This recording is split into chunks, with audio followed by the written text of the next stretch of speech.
the other day and I didn't realize what was happening. So, it's actually quite easy. Let's just say you're driving along, you run out of gas, and you're completely out of gas. And it looks like you have some in here. Right. But you don't, technically. There's some below this fuel line, it's all just catch. So above that fuel line, it can actually go dry. And what that does, it'll airlock inside this tube. Oh, was it airlocking again? No, just airlocking just from being empty. Okay. So what you do, you get an air bubble inside here, and you go to put more gas in on top of it, and you don't get it in. So what you got to do is just crack that guy. Oh, okay. And when fuel starts running out of it, tighten it back up. All you have to do is just crack it. Oh, okay. That fuel will flow out. It'll push all the air out, and then tighten it back up, and away you go. And that's any time after you take this out and clean the fuel bowl here too. Okay. You put the empty thing back on. You'll turn your fuel on, and no fuel will come in here because it's airlocked. So you go down here and crack this. This thing here will fill up, and then it'll down here and trickle out. So when it trickles out, then I tighten it back up again. It's pretty straightforward. If you think about it as an airlock inside from being empty, then that's what you want. Oh. Because it will start to run, because there will be a little bit of residual inside the carburetor. But what it'll probably do, it'll stall. Oh, okay. Until you get the fuel flowing. Okay. Because getting it running won't technically make that fill up. Okay. That's why you see these cars, the old cars that had this metal thing and had a little cock under here. Right. Every single one of them has a big run in the paint under here from people cracking that and running down the paint and tearing the paint. I never knew that. I always wondered. Yeah, that's what it is. That's from running out of gas. Or emptying the sediment out of the bowl or whatever. I see. Okay. Are you worried about people to getting know. under your hood when you're not around your car? Isn't it fairly secure where you're going to be parking at night? Some person actually they stole their GPS and trip meter and everything. So That was mounted. should we be making the hood stole it. lockable? You The know. hood levers? We could. You know, with something over top of that? Cap, you mean? Yeah.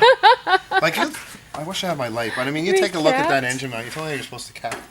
No, I don't. You can't. What I'll do is put a little piece of chain or a cable from like a bolt down to the top there or something. Yeah.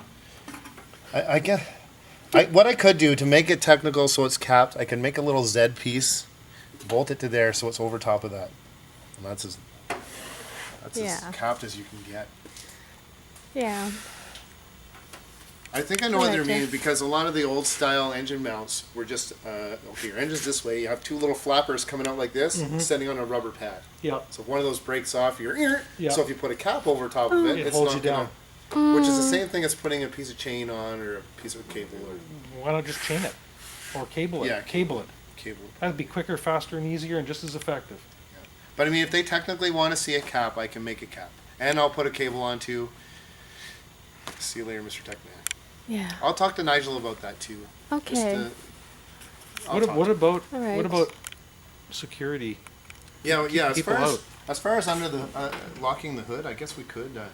Well, you know what you see some guys do with these old cars. They have a leather strap all up across here. You know, like a belt. Yes, you know what? You I do see something that a like with lot. lock on it or You know what?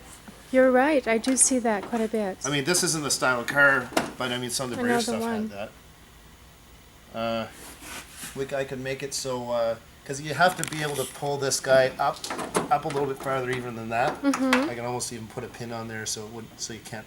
If you knew where the pin was, you pull the pin out and then do that to all of them maybe. Well, that would be a pain in the butt. How else could you do that? It'd only have to be one on each side. Unless you put something on here that, like what else can you do? Because that's, right below that is frame. Like this part here directly covers the frame.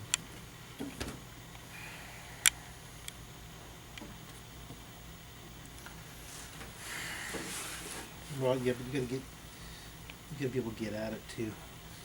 Jeez.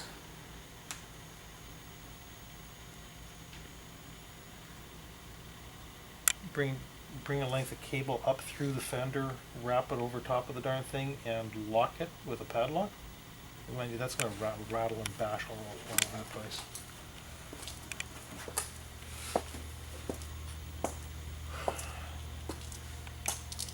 Length of cable onto here, drop it through, attach it to something down below.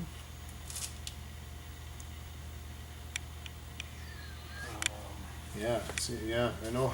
It's so easy to say we should lock it, but how is it?